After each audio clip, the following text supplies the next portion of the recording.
Doctor साहब, हमारे साहब को बचा लो। उन्होंने मेरी बेटी की शादी के लिए अपनी पूरी जमा पूंजी दे दी थी।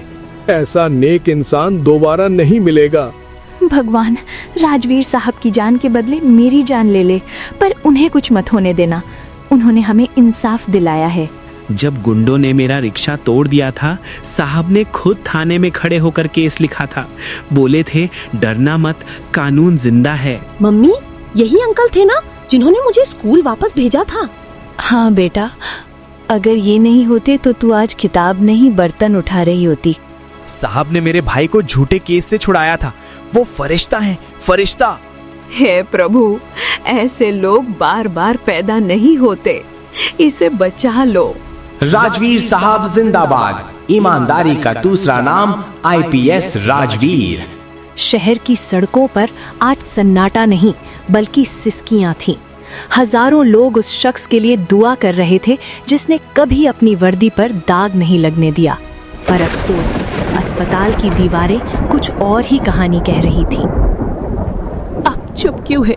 कुछ बोलिए ना, आपकी खामोशी मुझे डरा रही है। सावित्री, अब बोला नहीं जाता। बस एक ही सुकून है कि जब ऊपर भगवान को मुंह दिखाऊंगा तो कह सकूंगा कि राजवीर ने कभी किसी का हक नहीं मारा, अपनी वर्दी को हमेशा पाक साफ रखा। बेटा, तूने तो कभी अपने लिए कुछ नहीं जोड़ा। इस बुढ़ापे में तू मुझे अकेला छोड़कर कहाँ जा रहा है? माँ, मैंने धन तो नहीं जोड़ा, पर आप लोगों के लिए बहुत सारा सम्मान कमाया है। मेरे दोनों बेटे आर्यन और करण, वो मेरी ईमानदारी की विरासत को संभाल लेंगे। मुझे उन पर पूरा भरोसा है। राजवीर को भरोसा था, पर काश उसे हकीकत का पता होता। उसी पल राजवीर की धड़कनें रुक गईं और उसके प्राण निकल गए। सावित्री, माँ मत रो, मैं यहीं खड़ा हूँ। देखो, मुझे अब कोई दर्द नहीं हो रहा। डॉक्टर साहब, देखिए ना, मैं जिंदा हूँ। राजवीर, तुम अब इस दुनिया के नहीं रहे। ये लोग तुम्हारी आवाज नहीं सुन सकते। तुम लोग कौन हो और ये जंजीरें क्यों? हम यहाँ आत्माओं को उनके अंजाम तक ले जाने आए हैं। चलो, अब यहाँ तुम्हारा कोई काम नहीं। रुको, मुझे थोड़ा समय दो। देखो, मेरे बच्चे बाहर आ रहे होंगे। वो मुझसे बहुत प्यार करते हैं। मुझे उन्हें आखिरी बार गले लगाना है। वो मेरे बिना जी नहीं पाएंगे। तुम्हें सच में लगता है कि वो तुम्हारे बिना जी नहीं पाएंगे, या उन्हें तुम्हारी फिक्र है? चलो जरा उनके पास से गुजरते हैं। भैया, डॉक्टर ने क्या कहा? पापा बच तो जाएंगे ना? हालत नाजुक है, डॉक्टर कोशिश कर रहे हैं। अगर कुछ उल्टा हो गया तो आगे का क्या होगा? देखा, मेरे बच्चे डर गए हैं। इन्हें मेरी फिक्र है। पहले ऐसा मत सोच। पापा मजबूत हैं, लेकिन हमें भी मजबूत रहना पड़ेगा। बहुत चीजें संभालनी होंगी। माँ तो कुछ भी नहीं जानती फाइलों के बारे में, इसलिए हमें देखना होगा सब। पेंशन, कागज, सरकारी मकान, सब। भैया, पापा ने वसीयत बनाई थी क्या? अभी ये बात मत छेड़, लोग सुन लेंगे। गलियारे में भविष्य की फुसफुसाहटें गूंज रही थीं, पर ICU के अंदर एक पिता की आखिरी सांसें अब थम चुकी थीं। अगले ही पल इस परिवार की किस्मत बदलने वाली थी। भैया, ये क्या मतलब हुआ? चल अंदर चल। पापा उठिए। आपने कहा था हमें कभी अकेला नहीं छोड़ेंगे। पापा, आपने हमेशा कहा था कि हिम्मत मत हारना। अब आप ही हिम्मत रखिए। देखो ना, तुम्हारे बेटे आए हैं। एक बार आंख खोल लो। सच सामने था और दोनों बेटे पहली बार समझ पाए कि पिता सिर्फ सहारा नहीं होते, वो पूरी छत होते हैं। ICU के भीतर एक पिता की सांसें थम चुकी थीं और गलियारे में कुछ ऐसी बातें जन्म ले रही थीं जिनका अंजाम अभी किसी को पता नहीं था। दुख और डर के बीच कभी कभी भविष्य की चिंता भी जन्म लेती है। राजवीर को अभी भी अपने बेटों पर भरोसा था, पर भरोसे की नींव में एक हल्की सी दरार पड़ चुकी थी। तो ये सच है, मैं चला गया। ये कैसी बातें कर रहे थे? अभी तो मैं जिंदा हूँ। पेंशन, मकान, कागज, नहीं, ये डर गए हैं। अचानक सब कुछ बदल गया है। राजवीर, तुम्हारा समय पूरा हो चुका है। नहीं, मुझे अभी नहीं जाना। मैंने अपने बच्चों को अधूरा छोड़ दिया। कर्तव्य पूरा हुआ, अब मोह बोल रहा है। वो मेरे बिना नहीं रह पाएंगे। तुम्हें सच में लगता है कि वो तुम्हारे बिना जी नहीं पाएंगे, या उन्हें तुम्हारी फिक्र है? मुझे अपने बेटों पर भरोसा है। तो चलो, सत्य तुम्हारा इंतजार कर रहा है। सावित्री। यमदूतों ने एक जोरदार झटका दिया और राजवीर की चीख के साथ उसे यमलोक की ओर खींच ले गए। राजवीर, मृत्यु के द्वार पर आकर भी तुम पीछे क्यों देख रहे हो? तुम्हारे कर्मों का हिसाब हो चुका है। चित्रगुप्त के बही खाते में तुम्हारी ईमानदारी के चर्चे हैं। चलो, स्वर्ग के द्वार तुम्हारा इंतजार कर रहे हैं। क्षमा करें महाराज, पर मुझे स्वर्ग के सुख नहीं चाहिए। मेरे कानों में अभी भी अपने बेटों की वो बातें गूंज रही हैं। मुझे बस एक बार वापस जाना है। अजीब जीव हो, इंसान पूरी जिंदगी यहाँ आने के लिए पुण्य करता है और तुम यहाँ से वापस उस नर्क जैसी दुनिया में जाना चाहते हो। प्रभु, जिसे आप नर्क कह रहे हैं वो मेरा परिवार है। मेरे बच्चों ने अस्पताल में जो कहा, मुझे यकीन है वो सिर्फ एक बुरा सपना था। कोई बेटा अपने बाप की मौत पर खुश कैसे हो सकता है? मुझे एक मौका दीजिए। मैं साबित करना चाहता हूँ कि वो मुझसे प्रेम करते हैं। राजवीर, मोह का पर्दा आंखों से हटाओ। जो तुमने सुना वही तुम्हारे अपनों का असली चेहरा है। यहाँ अश्रु नहीं, सत्य बोलता है। नहीं, ये नहीं हो सकता। मैंने उनके लिए अपनी खुशियां मारी हैं। मुझे बस 24 घंटे दे दीजिए। मैं अपनी आंखों से सब देखना चाहता हूँ। ठीक है, मैं तुम्हें 24 घंटे की मोहलत देता हूँ, पर याद रहे, तुम वहाँ सिर्फ एक परछाई बनकर रहोगे। न तुम किसी को छू पाओगे, न कोई तुम्हारी आवाज सुन पाएगा। और सबसे बड़ी शर्त, यदि तुमने वहां कुछ भी ऐसा देखा जिसे तुम सह न पाए और तुमने किसी भी सांसारिक वस्तु को छूने या मामले में दखल देने की कोशिश की, तो उसी पल तुम्हारे सारे पुण्य राख हो जाएंगे और तुम्हें सीधा नर्क की अग्नि में झोंक दिया जाएगा। क्या तुम्हें ये मंजूर है? मुझे मंजूर है प्रभु। मुझे मेरे बेटों पर पूरा विश्वास है। आर्यन, ये तिजोरी की चाबी कहाँ है? सुना है तेरे बाप ने रिटायरमेंट का सारा पैसा इसी में रखा है। चाचा, अपनी हद में रहिए। पापा की हर चीज पर अब मेरा हक है। आप तो बस अपना पुराना हिसाब बराबर करने आए हैं ना। लेके दफा हो जाइए यहाँ से। ठीक है बेटा, आज मुझे धक्का दे रहे हो ना? याद रखना, राहुल किसी का एहसान नहीं रखता। तुम सबको बर्बाद करके जाऊंगा। ये घर, ये इज्जत सब छीन लूंगा तुमसे। ये क्या? अभी तो मेरा अंतिम संस्कार भी नहीं हुआ और यहाँ घर के अंदर गिद्धों की तरह नोच खसोट शुरू हो गई। राजवीर का 24 घंटे का सफर शुरू हो चुका था, पर उसे क्या पता था कि हर बीतता घंटा उसके दिल के एक एक टुकड़े करने वाला था। भैया, मुझे डर लग रहा है। जब वो आईसीयू में जा रहे थे तो उन्होंने जिस तरह मुझे देखा, वो नजर मेरा पीछा नहीं छोड़ रही। अबे ओए, अब डरने का क्या फायदा? जो होना था हो गया। पापा बीमार थे, उनका शरीर जवाब दे गया। अब हमें अपना भविष्य देखना है। पर भैया, अभी तो घर में मातम है। अगर माँ को पता चला कि हम यहाँ वसीयत और पैसों की बात कर रहे हैं तो क्या सोचेगी वो? माँ को कुछ नहीं पता चलेगा। और वैसे भी उस ईमानदार बाप ने हमें दिया क्या? दुनिया के लिए वो अफसर थे, पर हमारे लिए हमें तो कंगाली में छोड़ गए ना। पर वो लाल डायरी, क्या सच में विधायक जी उसके बदले हमें वो सब देंगे जिसका उन्होंने वादा किया है? वो डायरी नहीं, हमारी किस्मत की चाबी है। जगत सेठ को वो डायरी चाहिए और हमें पैसा। कल सुबह होने से पहले हमें उसे ढूंढना ही होगा। लालच ने तुम्हें अंधा कर दिया है।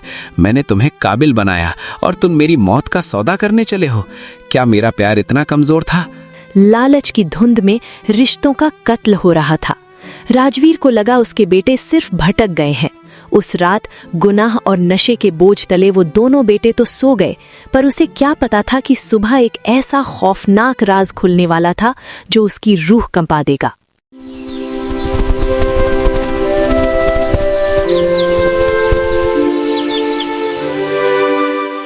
सूरज की पहली किरण के साथ ही उस घर में फर्ज और रिश्तों का कत्ल फिर से शुरू होने वाला था।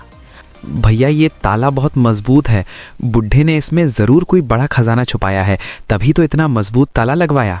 हौले बोल, अगर माँ या दादी आ गईं तो नाटक शुरू कर देंगी।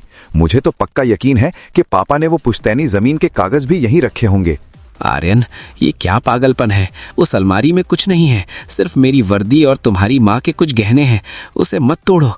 आर्यन, ये क्या कर रहे हो तुम लोग? तुम्हारे पिता को गए अभी कुछ घंटे भी नहीं बीते और तुम उनकी यादों को इस तरह कुचल रहे हो। यादें? माँ, यादों से पेट नहीं भरता, हमें पैसों की जरूरत है। हमें पता है कि पापा ने यहाँ कुछ छुपाया है। आप बस चाबी दे दो और बाहर जाओ। वहाँ कुछ नहीं है बेटा।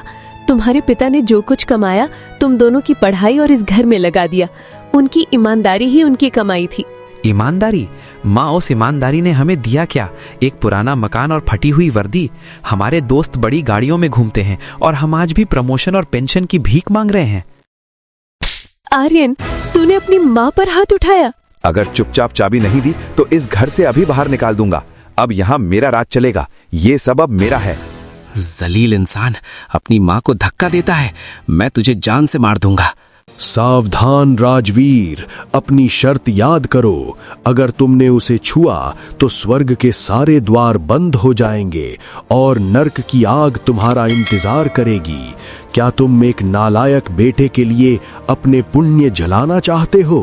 पर महाराज, ये मेरी पत्नी को मार रहा है, मैं कैसे देखूं ये सब? धैर्य रखो, अभी तो सिर्फ 4 घंटे हुए हैं, अभी पूरी रात बाकी है।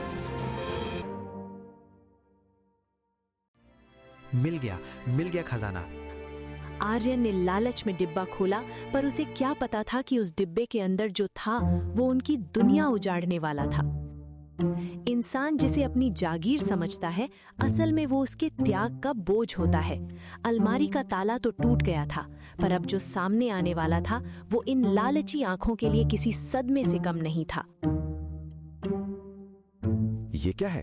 रसीदें, चंदे की पर्चियां। अरे वसीयत कहाँ है? कैश कहाँ है? भैया ये देखो, ये तो बैंक का फाइनल नोटिस है। पापा ने इस घर पर 50 लाख रुपए का कर्ज ले रखा था। क्या बकवास कर रहा है? इतना बड़ा ऑफिसर और कर्ज? इसमें लिखा है कि मेरी मेडिकल की पढ़ाई और तुम्हारी विदेश की डिग्री के लिए पापा ने अपनी सारी सेविंग्स खत्म कर दी थी, और जब पैसे कम पड़े तो उन्होंने अपनी जान से प्यारा ये घर भी बैंक के पास गिरवी रख दिया। इसकी किस्तें अभी बाकी हैं।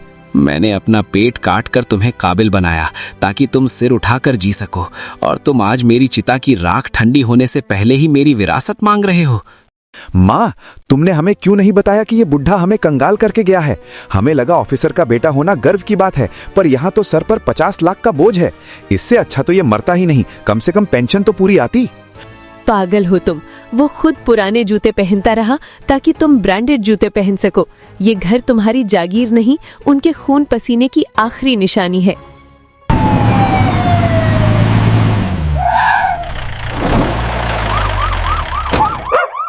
पुलिस, कहीं उन्हें उस नीली दवा पर शक तो नहीं हो गया जो हमने पापा को दी थी? आपने तो कहा था कि ये हार्ट अटैक जैसा लगेगा। चुप रहे बेवकूफ, अगर मुंह खोला तो सबसे पहले तुझे ही जेल भेजूंगा। याद रख, हमने कुछ नहीं किया। पापा बीमार थे, उनका शरीर जवाब दे गया। नीली दवा, हार्ट अटैक? क्या मेरी मौत कोई हादसा नहीं थी? मेरे अपने बच्चों ने मुझे जहर दिया। एक बाप के लिए इससे बड़ी सजा क्या होगी कि उसे पता चले कि उसकी मौत कुदरती नहीं बल्कि उसके अपने बेटों की साजिश थी। पर क्या वाकई आर्यन और करण ने उसे मारा था या सच कुछ और था?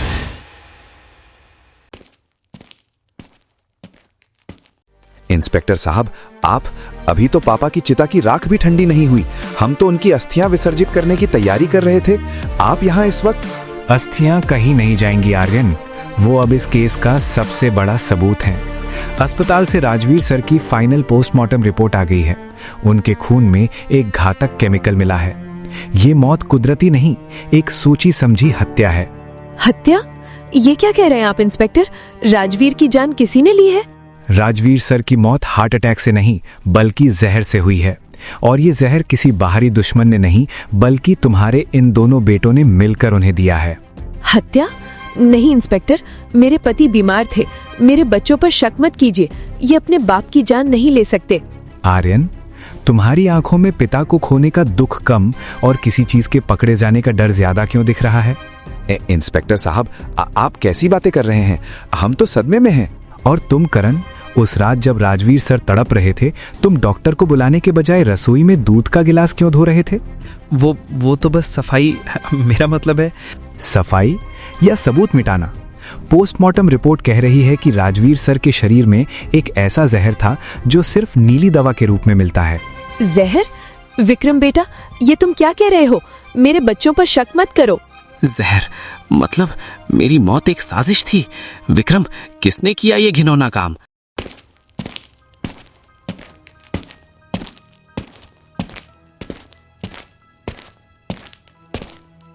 वाह इंस्पेक्टर, क्या केस लड़ा है।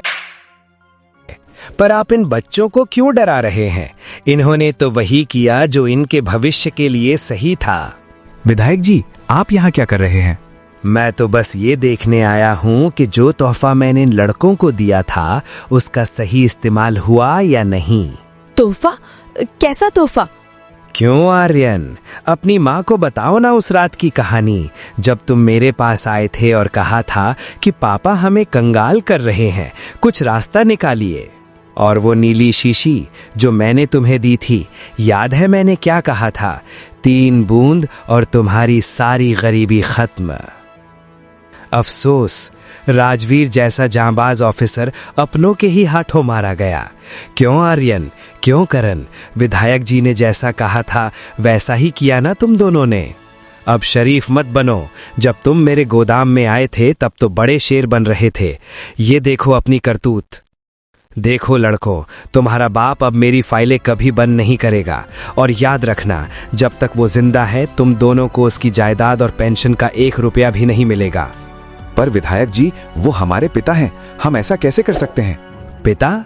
वो तुम्हें अपना वारिस नहीं, बोझ समझते हैं। मुझे खबर मिली है कि वो अपनी सारी संपत्ति किसी चैरिटी को दान करने की सोच रहे हैं। क्या तुम पूरी उम्र इसी कंगाली में मरना चाहते हो? दान? भैया, अगर उन्होंने ऐसा कर दिया तो हम तो सड़क पर आ जाएंगे। मेडिकल की फीस और आपके बाहर जाने के सपने का क्या होगा? जगत सेठ जी, रास्ता क्या है? पापा बहुत जिद्दी हैं, वो किसी की नहीं सुनेंगे। ये लो नीली दवा, मेडिकल साइंस भी इसे नहीं पकड़ पाएगा। बस रात के दूध में 3 बूंद और खेल खत्म। सुबह दुनिया को लगेगा कि ईमानदार ऑफिसर को दिल का दौरा पड़ा है। तुम भी आजाद और मेरी फाइलें भी साफ। सिर्फ 3 बूंद और सब हमारा होगा? ठीक है विधायक जी, आज रात ही सब खत्म हो जाएगा। क्यों आर्यन, उस रात मेरी ये बात सुनकर तुम्हारा डर गायब हो गया था ना?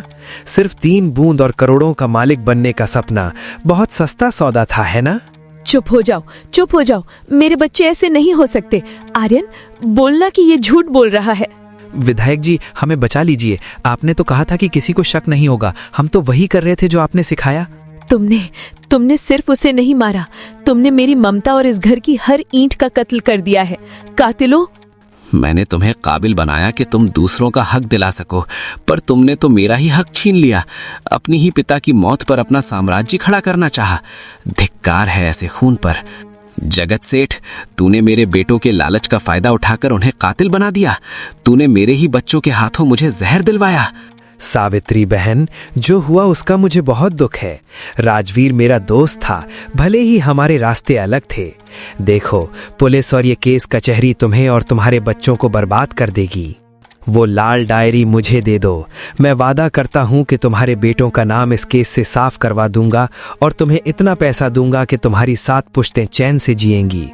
क्यों फालतू में इस कागज के टुकड़े के लिए अपने बच्चों का भविष्य दांव पर लगा रही हो? नहीं सेठ, वो डायरी मेरे पति की ईमानदारी की आखिरी गूंज है। उन्होंने कहा था कि ये डायरी इस शहर के गरीबों का हक है। मैं इसे किसी गुनहगार के हाथ में नहीं दे सकती। प्यार की भाषा तुम्हें समझ नहीं आती सावित्री। लगता है तुम भूल गई कि तुम्हारे बेटे मेरे कब्जे में हैं।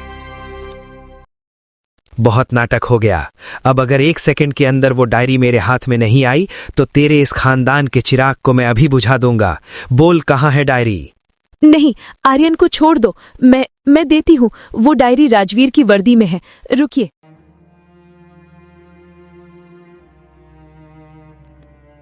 ये रही वो डायरी।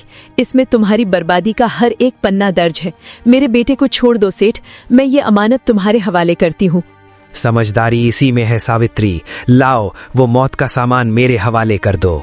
नहीं सावित्री, अगर ये डायरी इसके हाथ लग गई तो मेरी पूरी जिंदगी की कमाई, मेरी ईमानदारी और इस शहर का भविष्य सब राख हो जाएगा। पर मैं कर भी क्या सकता हूँ, मैं तो सिर्फ एक परछाई हूँ। इंसान के पास जब खोने को कुछ नहीं बचता तब उसकी रूह सबसे बड़ी ताकत बनती है। पर इस ताकत की एक कीमत थी, ऐसी कीमत जो राजवीर को हमेशा के लिए अंधकार में धकेल सकती थी। राजवीर, ठहरो, अपनी मर्यादा मत भूलो। मृत्यु के बाद संसार के कार्यों में हस्तक्षेप करना ब्रह्मांड के नियमों के विरुद्ध है। महाराज, ये नियम उस समय कहाँ थे जब मेरे ही बेटों ने मुझे जहर दिया? ये मर्यादा तब कहाँ थी जब ये भेड़िया मेरी पत्नी की ममता का सौदा कर रहा था?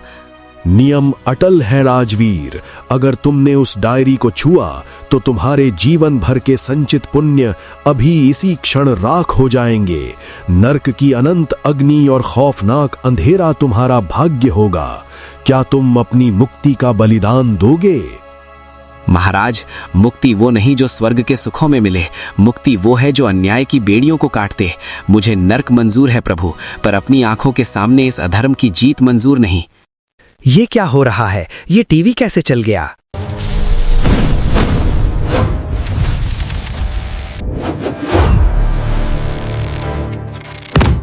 अब खेल खत्म विधायक जी।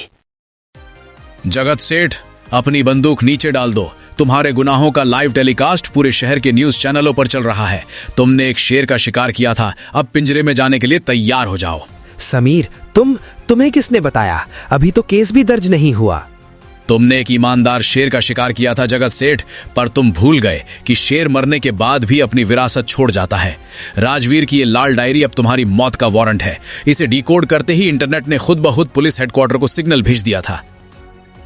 राजवीर गया नहीं है, वो यहीं खड़ा होकर अपनी आंखों से तुम्हारी बर्बादी देख रहा है। ले जाओ इस सबको। आज राजवीर के घर से एक साथ 3 अर्थियां निकल रही थीं। एक जगत सेठ के अहंकार की और 2 आर्यन और करण के मरे हुए जमीर की। मत ले जाओ मेरे बच्चों को साहब, ये भटक गए थे, इन्हें माफ कर दो। भगवान, तूने एक ही झटके में मेरा सुहाग भी छीन लिया और मेरे बच्चों को भी हत्यारा बना दिया। इंसाफ तो हो गया, पर राजवीर ने इसकी भारी कीमत चुकाई। यमराज के नियमों को तोड़ने का दंड अब उसे भुगतना था। राजवीर, क्या आप यहाँ हैं? क्या कमिश्नर समीर इस टूटे हुए परिवार को बिखरने से बचा पाएंगे, या बेटों के पाप इस घर की आखिरी उम्मीद भी छीन लेंगे? और क्या यमराज राजवीर को नर्क भेजेंगे या उसके इस महाबलिदान को देखकर अपना फैसला बदल देंगे? जानने के लिए देखिए 2D डिवाइन मैजिक का अगला भाग।